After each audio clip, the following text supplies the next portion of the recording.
안녕하세요. 주로 노트북을 리뷰하는 JN테크 리뷰의 서토시입니다. 오늘은 올해 1월에 출시된 기가바이트 어로스 15P 제품을 가져와 봤어요. 이번 영상은 숙제 영상인데요. 잠깐! 숙제라고 하니까 뒤로 가기 버튼 누르시는 분들 잠깐만 기다려주세요. 저희 이상한 제품을 광고로도 안 받으니까 바로 나가시지 말고 어떠는지 한번 구경해보세요.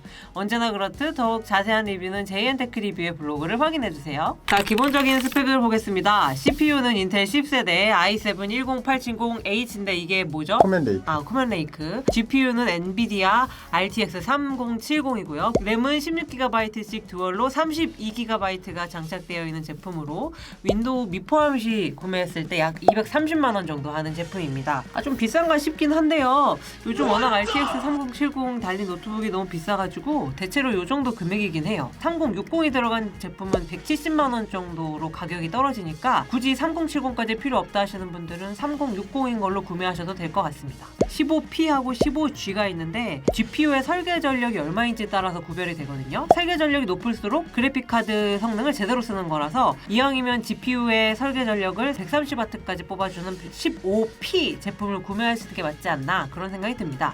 얘가 그 15P예요. 사실 재작년부터 작년까지 저는 메인 노트북으로 에어로 15를 썼어요.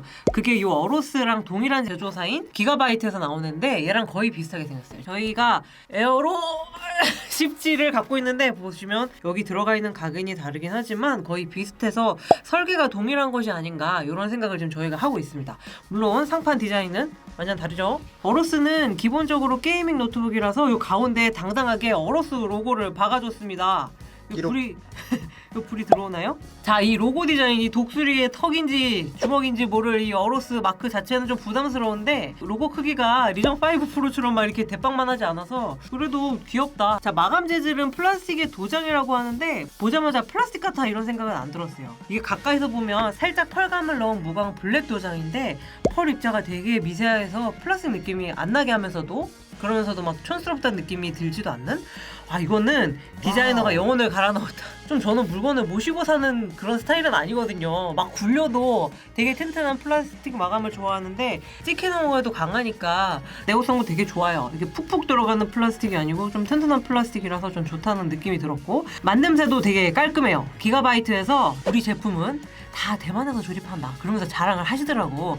이 중국 제품을 불신하시는 분들께는 좀 좋은 제품이 아닐까 싶습니다. 베젤 크기는 뭐 그냥 평범한 수준이에요. 더 얇았으면 좋았겠다 이런 생각이 들긴 하는데 자, 패널은 요 양쪽으로 힌지 2개가 붙잡고 있는 형태고 요 뒷부분이 묵직하게 튀어나와 있습니다. 이게 보시면 이 뒤에가 무시무시한 통풍구가 2개나 달려있어요. 이런 것 때문인지 이게 180도 열리지는 않습니다. 통풍구가 되게 많아요. 보시면 아까 보셨던 요 뒤쪽에도 통풍구가 있고 요 옆에도 양옆에도 여기 있고 요 키보드 덱 위에도 있어요. 뭐다를 이렇게 많이 달아줬지? 물론 통풍구가 많으면 시원해져서 좋긴 할 것 같긴 한데 이게 통풍구가 무시무시하게 느껴질 수는 있지만 그래도 에이수스의 ROG 게이밍 라인처럼 번쩍번쩍하고 그런 건 없어서 게이밍 노트북 치고는 전체적으로 좀 디자인이 얌전하다. 나는 근데 RGB가 번쩍번쩍한 거 좋아하는데 하시는 분들을 위해 키보드 백라이트 RGB가 엄청 화려하니까 요걸로 대리만족을 하실 수 있지 않을까 싶어요. 이거 원하시는 대로 커스터마이징도 가능해요. 키보드는 제가 좋아하는 텐키가 달려있긴 한데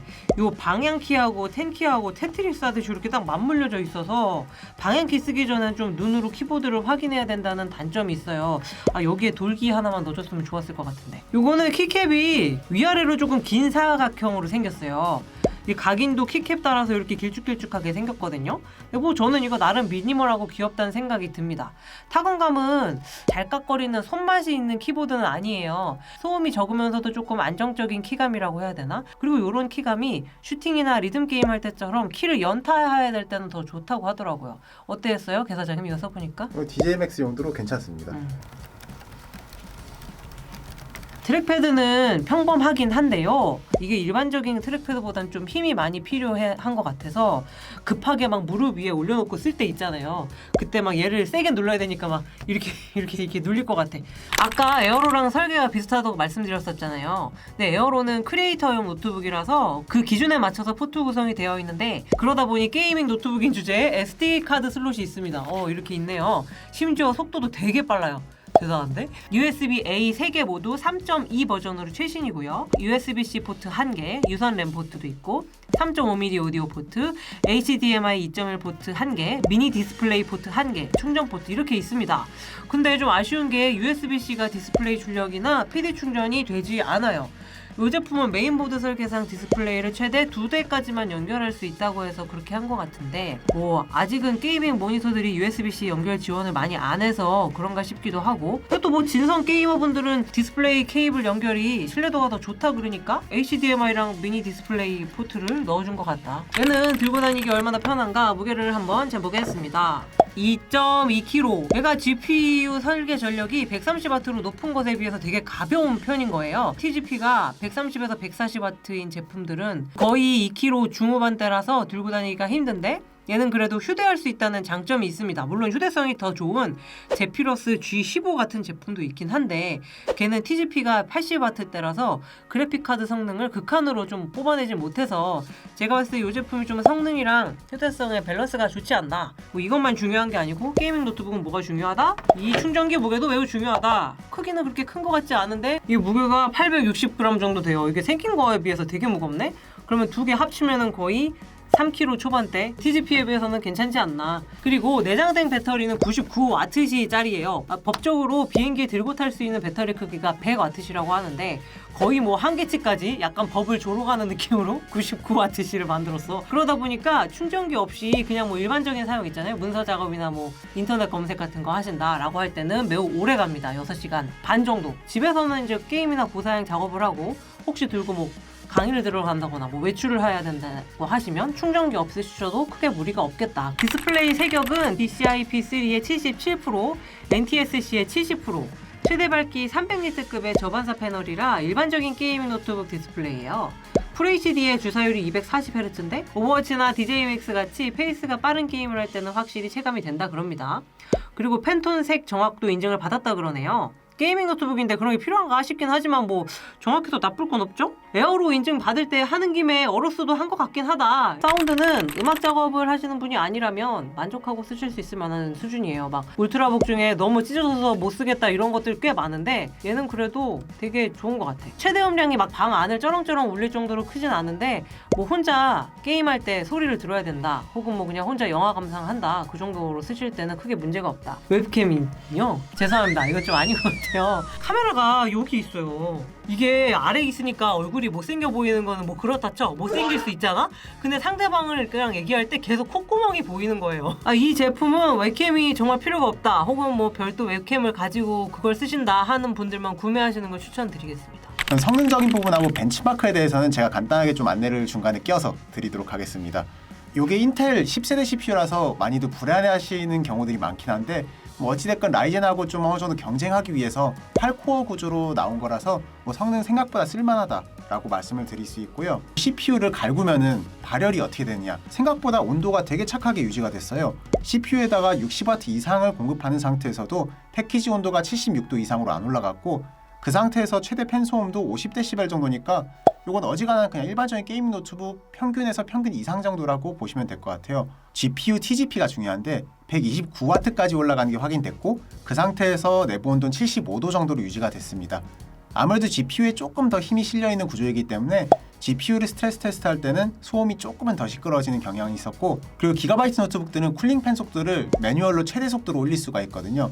그런 상황에서는 보다 높은 퍼포먼스를 기대할 수 있긴 한데 소음이 58dB 정도까지 올라가니까 이거는 조금 사용하기 불편한 정도라고 보시면 되겠습니다. 그래픽 점수로 넘어가게 되면 일반적으로 사용하는 3D마크 타임스파이 기준으로 보시면 종합 점수가 1090점이 나왔어요. 오버워치 같은 중저사양 게임은 그래픽 옵션 타입을 전혀 하지 않고도 240프레임 이상을 뽑아줄 수가 있었어요.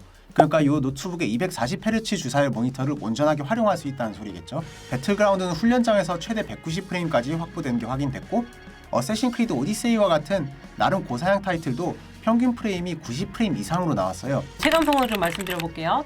제가 이걸 가지고 로스트 아크를 좀 해봤는데 움직임이 144Hz 게이밍 노트북보다는 훨씬 부드러운 느낌이 나더라고요. 주사율이 높은 게 뭐가 좋은지 몰랐는데 240Hz 주사율을 GTX 3070으로 완벽하게 구동할 수 있는 노트북으로 게임을 해보니까 되게 부드러워서 영원히 맑아지는 느낌이라 해야 되나? 기분이 좋다 이 정도인데 리듬 게임이나 FPS 게임을 한다고 하면 확실히 구별이 될 것 같다 그런 생각이 들었고요. 저는 영상 작업을 프리미어 프로로 해봤는데 제가 주로 4K 원본 클립을 여러 개 동시에 다루는데도 쾌적하게 작업할 수 있는 정도? 그리고 게임을 풀로 돌릴 때는 팬 소음이 진짜 크게 들려요. 아무래도 통풍구가 크고 많아서 막 되게 듣기 싫은 바람 새는 소리 같은 건 안 나는데 그래도 전체적으로 공기가 이제 움직이는 소리는 많이 들려요. 바람 소리 같은 거.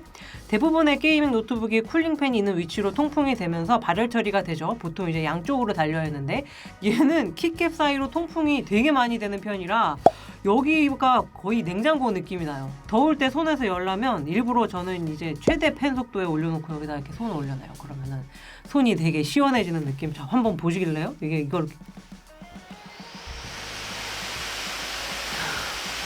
이 정도의 어마어마한 소리와 바람이 납니다. 통풍이 잘 되다 보니까 실제 체감되는 표면 온도는 되게 낮게 느껴졌습니다. GTX 3070 그래픽카드 매물이 없어서 데스크탑에서 노트북으로 요즘 갈아타시는 분들 많다고 하시더라고요. 근데 그런 분들 잘 보셔야 될 게 데스크탑과 다르게 노트북은 TGP 그래픽카드의 설계 전력이 얼마나 되느냐가 되게 중요해요. 그래서 3070이 달려있어도 TGP가 80W면 제 성능을 낼 수가 없거든요.